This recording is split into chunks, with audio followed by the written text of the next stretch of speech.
Okay. Hare Krishna, everyone. Welcome to BhagavatSanga program. This is our Srimad Bhagavatam program where we read prayers of pure devotees. The current theme is prayers of Nalakuvara. These are very beautiful prayers in Srimad Bhagavatam, Canto 10, Chapter 10, verse 29 to 38.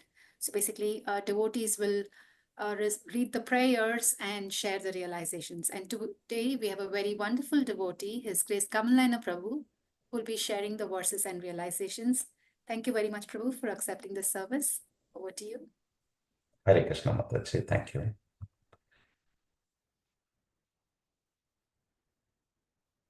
Om Namo Bhagavate Vasudevaya. Om Namo Bhagavate Vasudevaya. Om Namo Bhagavate Vasudevaya. Hare Krishna, everyone.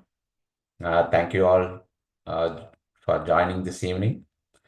I would like to thank Satyasara Prabhuji, Jayasubhadra Mataji, Veena Mataji, and Prasant Prabhuji for giving me this opportunity.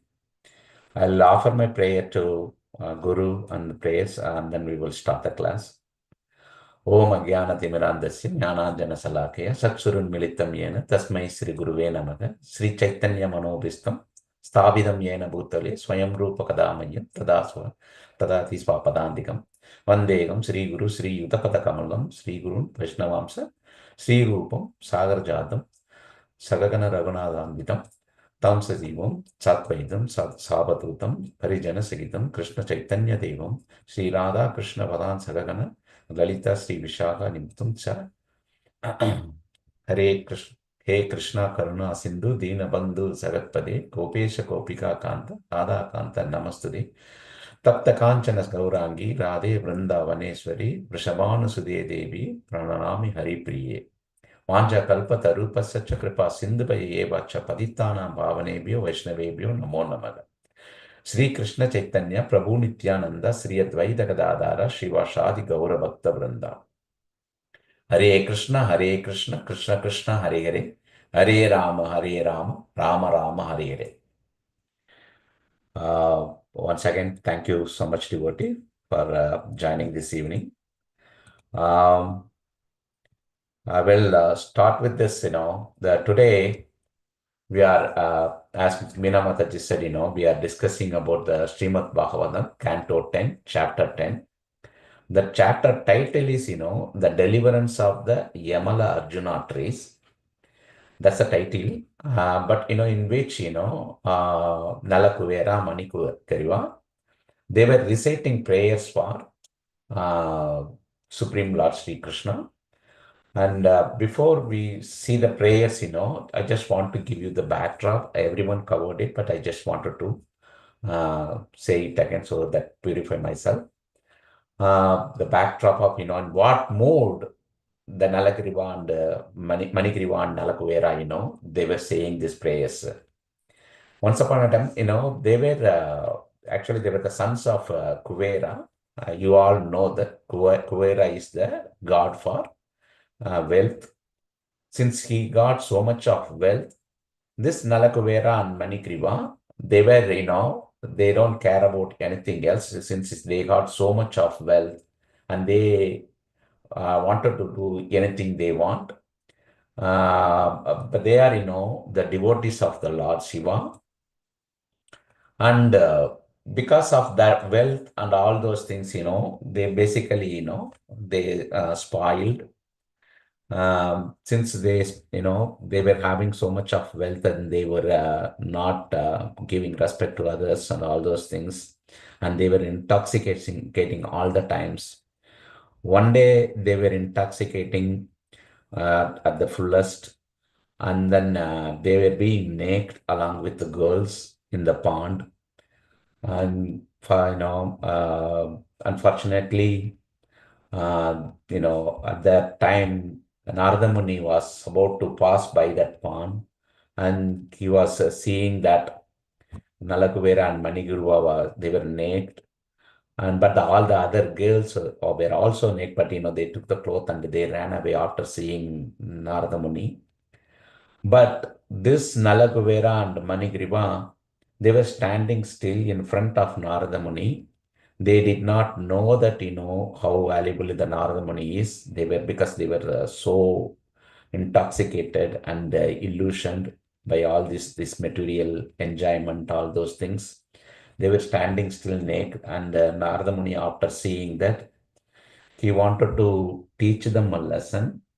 So Narada Muni cursed them, being a tree, because the trees, they don't wear the clothes. So since you don't want to wear any clothes or anything on your body, why do you have this human body? Then you can be as trees like other things.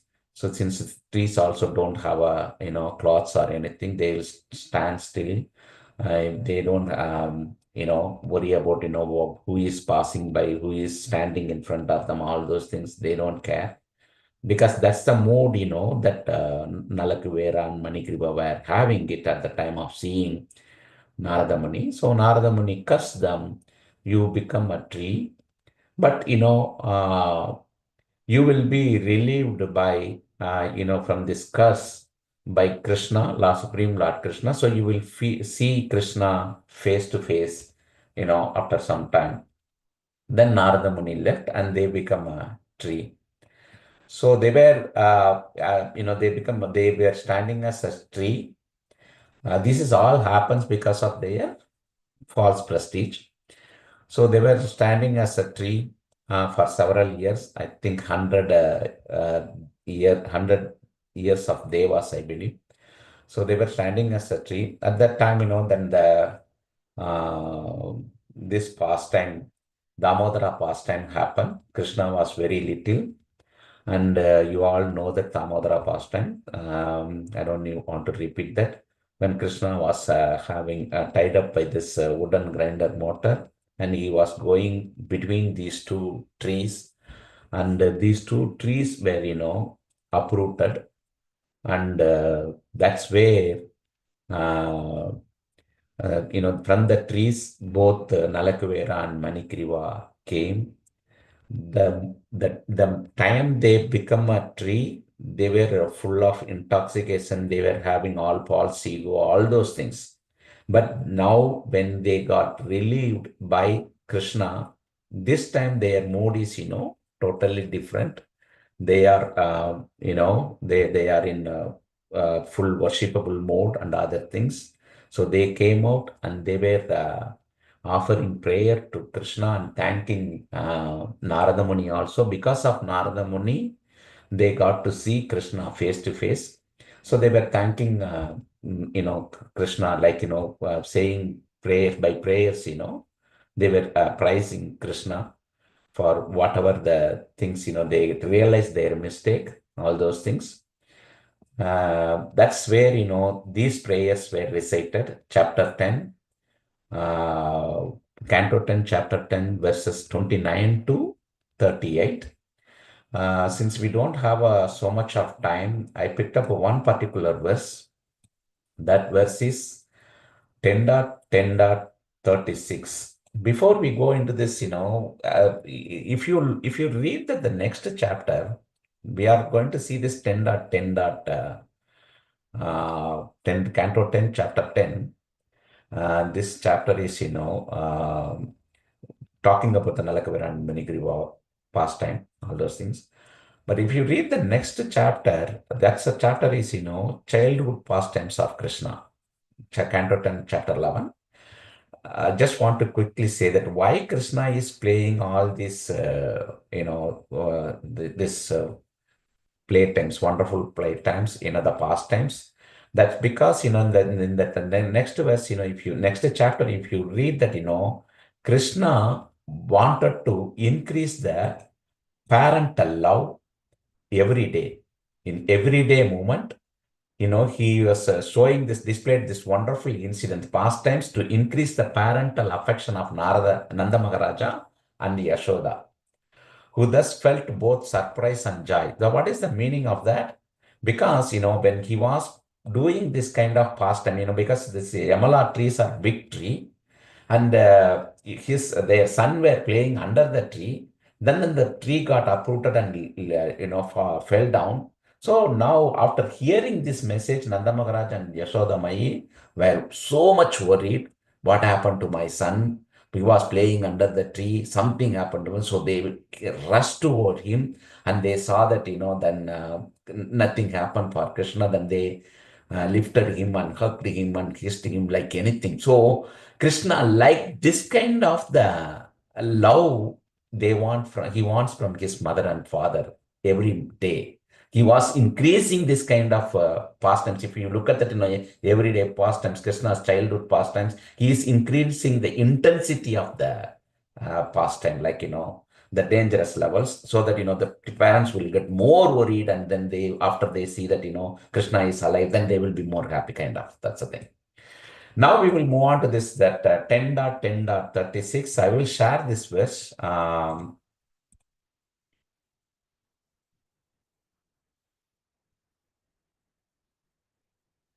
Okay. Yeah. I'll read this verse.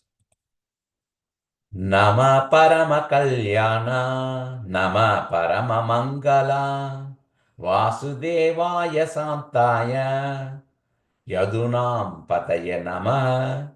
So if the translation of this verse is, goes like this. O supremely auspicious, we offer our respectful obeisances unto you, who are the supreme good.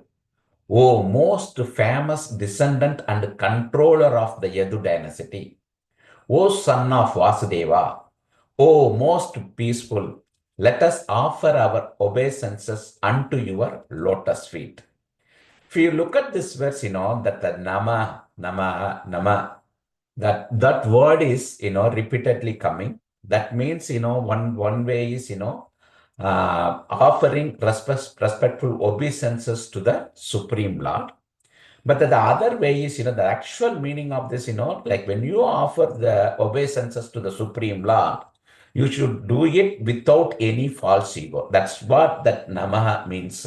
Without any false ego, I am offering my respectful obeisances unto you. So this Nalakuvara and Manikriva, they got relieved from the trees, and they are saying that, Krishna, we don't have any false ego, and we are offering our respectful obeisances unto you. In this verse, Nalakuvara and Manikriva describing 4 qualities of Krishna. And they are saying, Krishna, you are Parama Kalyana. That means supremely auspicious. And then they are saying, Krishna, you are Parama Mangala. That means you always do good for others. Then the third line, they say that, Santaya. Santaya means you are the most peaceful. And then the fourth one, they are saying, Pataye, Krishna, you are the supreme controller. So when they are praising the prayer, they are mentioning Krishna's 4 qualities. Krishna is the Parama Kalyana, that is supremely auspicious, Parama Mangala, doing always good for others, Santaya, most peaceful, and Pataye, supreme controller. We will see one by one what this particular, we will go in deep in this meaning of this Parama Kalyana, supremely auspicious. What does this mean? Why Nalakuvara and Manikriva are saying that, Krishna, you are the supremely auspicious? That's because Nalakuvara and Manikriva were in the form of tree all these years, 100 years of Devas. And, you are being a tree, as a tree is not, it is inauspicious, because the tree's consciousness is, the lowest consciousness of all other living entities. So it's, lowest consciousness. That's why, Krishna says, you are lowest consciousness. So they were in the, the lowest consciousness all this time. You get the tree body only when you do abominable offenses. So Nalakuvara and Manikriva, they did the abominable offenses to Narada Muni. That's why they were standing in the inauspicious, that like a tree form. All these years they were having inauspicious. But the moment the Krishna relieved them, they got into auspicious. That's why, when they came out, they said, Namaha, because now without any false ego, I am offering my offering obeisances unto you. That means, earlier where they were having inauspiciousness, that's because, they did something bad because of the false ego and illusion and everything. But now they are having auspicious. That's the reason they got relieved from most inauspicious thing to, the most auspicious. The most auspicious is what? Seeing Krishna face to face. What else can be auspicious with, they are seeing Krishna? So seeing Krishna is the most auspicious. That's the reason they are saying most Krishna, you are Parama Kalyana, you are most auspicious because of your beauty, your opulences and everything. It gives us, auspicious thing. And the material, the material body, see, so the reason we are taking the different body is, we have a different desires. Since Nalakuvara and Manikuvara wanted to be naked, that's what their desire is. They got the tree body. Likewise, if we get some other desires at the end of this birth, based on our karma also, we get that particular body. So the next body, 8.4 million types of, lives of bodies, we get based on, what type of desire we have. So that means, we have to 8.4 million types of desires. We cannot go beyond that. That's exactly, we can have 8.4 million types of desires, and we can get that, we can get that next body according to our desire, having, related to that, the karma also account for that. Now Nalakuvara and Manikriva got relieved, and they are saying that, we are the most auspicious. That's only because, they got to see Krishna. They connected with Krishna now. So bottom line is, whenever Krishna comes into our lives transformed from inauspicious to auspicious, like Manikriva and Nalakuvara and Manikriva. In Chaitanya Saritamrita also, it is said that the residents of Navati, they were also in the midst of all the ill moment.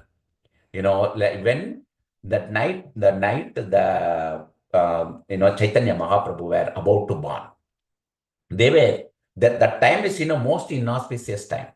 But the moment Chaitanya Mahaprabhu appeared, that becomes most auspicious time.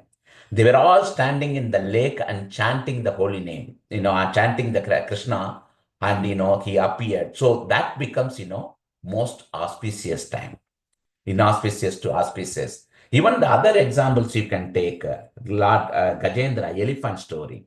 The crocodile got hold of the elephant leg. It is bleeding, blood everywhere, and it also painful. The elephant Gajendra was going through inauspicious time. Inauspicious in, three levels: physically, mentally, and logic, emotionally also. Physically, because the crocodile caught hold of the leg, and the blood was bleeding, and it could not bear the pain. That's a physical, level. And then the mental level, if you look at that, it was thinking that, the king of that forest, Gajendra, he was thinking the king of that forest. But now he got, got hold of just a little crocodile inside the water, because Gajendra was thinking that, nobody can do anything. But inside the water, the crocodile was king, not the elephant. He realized that. So he was mentally also tortured, Gajendra elephant. And also the emotionally, because he was calling for the help from the family members, but no one can help them. So the logical, the emotionally also, the Gajendra elephant was having trouble. So all this time, the Gajendra elephant was having inauspicious time. But when he called out for Narayana for help, offering the lotus flower, called out for Narayana, immediately that most inauspicious things transfer into auspicious thing. So why not, when Nalakuvara and Manikriva said that, you are the Parama Kalyana, that truly matches here. Not only in this thing, Even in the Ratnagar story, Valmiki story, he was, before Valmiki in Ratnagar, he was doing all sinful actions. After meeting Narada Muni gave him the advice and he left all the sinful activities and become so saintful person. And he wrote even Ramayana. He turned, Ratnagar turned into Valmiki. Think of that, how big of inauspicious thing to, move into auspicious. That's because of Krishna or Krishna's devotees. That's the thing. And also, the another famous example, Draupadi. Take up the Draupadi. Draupadi was, when she was disrobed, she was calling her husbands, her, the Bhishma, then all the things, Dhritarashtra, and all the sages were there. But no one could transfer her inauspicious time to auspicious time. She was having all the time inauspicious because she was worried more and, she was having all the inauspicious time. But when she called out Krishna, Krishna came and moved from her inauspicious to auspicious. Wonderful auspicious time. So this is another, forget about all these things. Forget about all these incidents. Think of Ajamil. Ajamil is, he just chanted Narayana at the time of death. Then most inauspicious thing becomes auspicious. All the Devas came, Devadutas came and Vishnu Dutas came and asking for, they wanted to take Ajamil. So inauspicious to auspicious will come only when you call out for Krishna. That's why we need to chant Hare Krishna Maha Mantra all the time. Not any. If you chant the mantra, that means your time becomes auspicious. Then we will move on to the next thing, Parama Mangala. Always doing good for others. I don't need to explain much of this because in the verse purport itself it says, the sadhus, the saintly persons or devotees are always harassed by non-devotees and Krishna appears in his incarnations to give them relief. So, all the time Krishna appears and give them the relief. That's why Krishna says, Krishna is, helping, even in all the above instance, whatever I said, all the time Krishna is, helping others. If you are not doing correct, dharmically correct, then you get punished because of your karma. But if you do it good and you take Krishna's shelter, then you will be protected. So Krishna all the time helping others. We will move on to the next quality, Santaya, most peaceful. Nalakuvara and Manikriva is saying that you are Santaya, most peaceful. In the Vishnu Sahasranamam, there are 3 words in it. It says, Krishna is Santaha. That means Krishna is peaceful within. And then Krishna is Santahi. That means Krishna is, in his very nature, he is peaceful. And then the third one is Santitaha. Santitaha means, he is the one can give peace to others. If he himself not having enough peace, then how can he give peace to others? That's why Nalakuvara and Manigriva realized so much that, Krishna, you are the most peaceful. That's the reason you can give peace for us. Another important instant is, when Chaitanya Mahaprabhu entered the forest, all the animals were having, happily dancing and, coming behind him, dancing and singing, coming behind him. The deer, lion, tiger, everything together.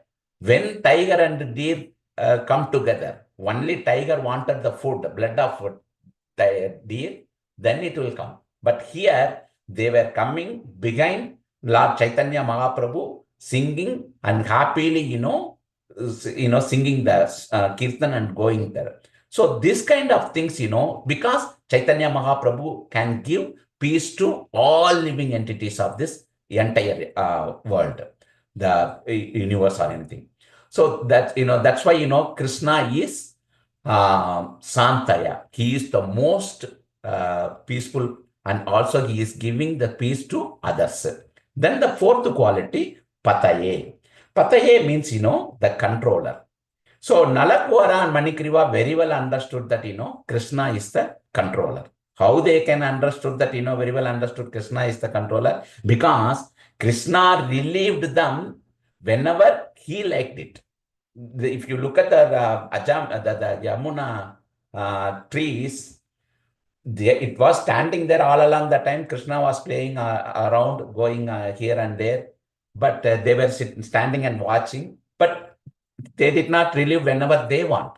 But when Krishna wanted, so Krishna, with the wooden grinder, he passed in between the two trees and it got relieved. So that itself, they came to know that they were standing 100 years, 100 Devas years, but none of the time they got relieved.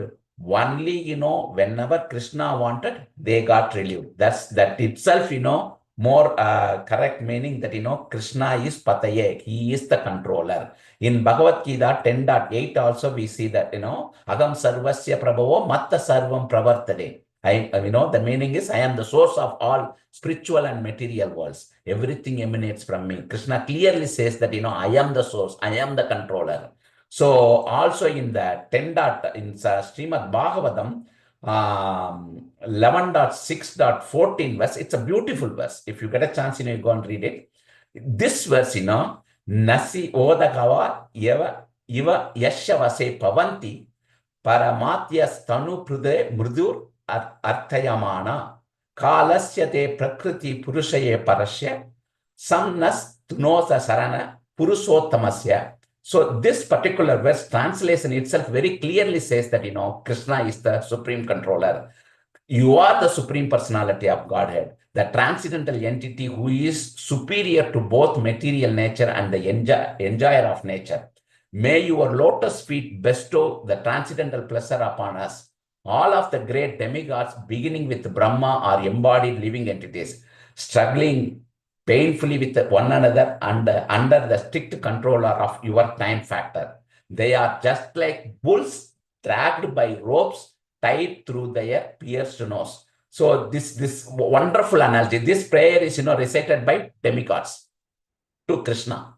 So they are praying, they offer this prayer to Krishna. They are saying that, you are the supreme controller. How they are saying that? Even though they are demigods, they are acting like a bulls. Like how bulls treated, the bulls are, so strong, you cannot control them. But they put small rope inside the nose of the bull. They will put inside the nose where? Inside the tip of inside the nose, not here like, the earrings or something. They will put in between that, because they put the rope here, and whenever they want the bullock person, the person wanted to control the bull, he just slightly, move the rope here and there, then the bull, stands still, because it could not handle the bear of that, pain of that, the rope. The demigods were also like that. They have all the powers and everything, but they were also controlled by Supreme Lord, like the bulls having the rope inside their nose. That's exactly a beautiful analogy they were giving in this. One important point I wanted to say this and, conclude, but, there are so many things, but, I really wanted to finish up this with this one last point. Only thing, many points are there. I don't know what to cover up with this last point. Okay. Yeah.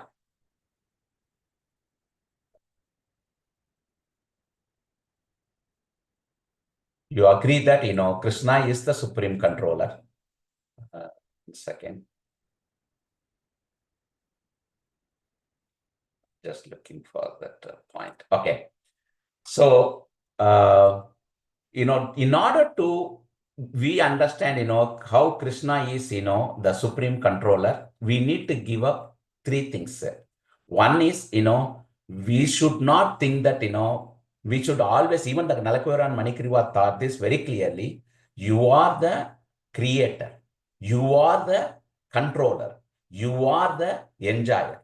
The reason why we are having so much trouble in this material world is, we think that all these three things, whatever we do the action, any small action, we think that we are the creator.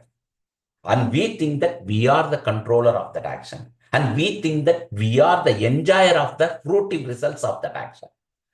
That's the problem of we are being in this material, because we are illusion and we are influenced by the three modes of material nature and illusion. Because of that, all these bad things, we are thinking that we are the controller, we are the enjoyer, we are the we are the controller, we are the creator also. In most of the days, the people may agree that, they can say, agree that, we are not the controller, we are not the creator. They can agree these two things, but it's tough to agree for, we are not the enjoyer.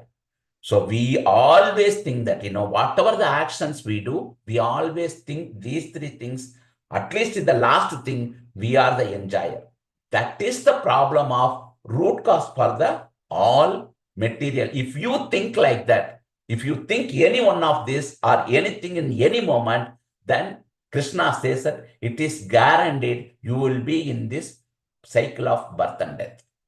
Only when you think that, I am not the controller, I am not the enjoyer, I am not the creator, then only you will come out of this, material entanglement, and you will go back to Krishna. The reason is, I am thinking, because Krishna is the controller, Krishna is the creator, Krishna is the enjoyer. So whenever I chant Hare Krishna Maha Mantra, I used to I need to remember this, I am not the creator, I am not the controller, I am not the enjoyer. You are the controller, you are the enjoyer, you are the creator. All these things. With that, with the mood, we should chant the Hare Krishna Maha Mantra. Hare Krishna, Krishna Krishna, Hare Hare, Hare Rama, Rama Rama, Hare Hare.